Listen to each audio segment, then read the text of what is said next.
is it that these officers are initiating a dynamic entry, which a no-knock warrant is, and they don't come in? So you guys may not know this about me, but I'm a retired 20-year veteran sergeant in the Los Angeles Police Department, right?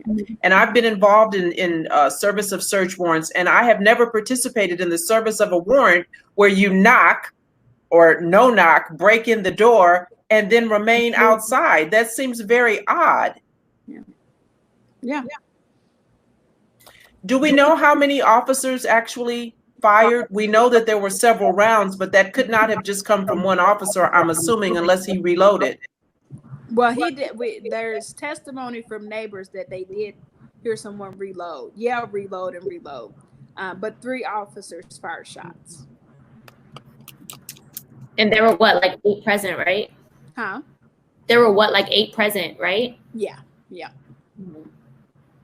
And that's the other thing. When you get that 3 out of 8 are shooting, I don't know.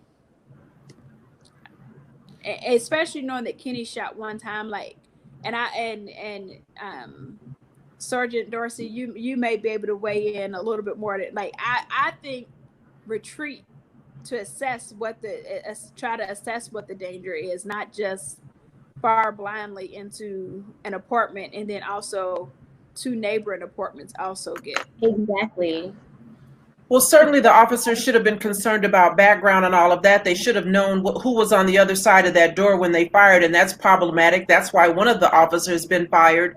It's interesting in that there were 8 officers there, and we didn't have a situation that we refer to as contagious gunfire. In other words, when one officer hears shots fired, everybody generally will start to shoot if you have a contagious fire situation. So you have only 3 out of 8. So that means 5 others didn't see anything, weren't alarmed, weren't concerned, didn't feel that same threat, air quote, threat, if you will, that the 3 who fired did.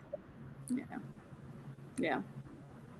Is there body cam footage of the entire event? Not that we've been provided yet. The 3 officers that we know fired shots, they did not have body camera. I believe that other officers that responded did in fact have body camera, and that's just that we're in the fight to get it. What's the protocol? We're going to get up top with I don't want to say his name just yet, but we're going to get there in a minute. But what's the protocol to get the body cam footage as it pertains? Now we're working on it through subpoenas in court. They're fighting us tooth and nail. That's part of our civil suit. In terms of typically it would be available through open records request, except that since there was a pending public integrity unit investigation, they don't turn it over because they say that it could impede their investigation if they turn it over. But, we see all the thing that drives me nuts about that is here, specifically Louisville, when body camera helps police, it gets shown immediately. But when it tends to hurt them, they fight tooth and nail not to turn it over. And that's just one of those things. Like, body cameras there for a reason. We need it for a reason. It should be mandatory, absent significant like you're truly working in an undercover capacity at the time that you don't have it. But there's no reason that they should not be worn and not be activated at all times, because they keep everyone honest. They keep civilians honest. Absolutely. And they protect both sides. Are the police unions involved in any of the pushback that you're getting?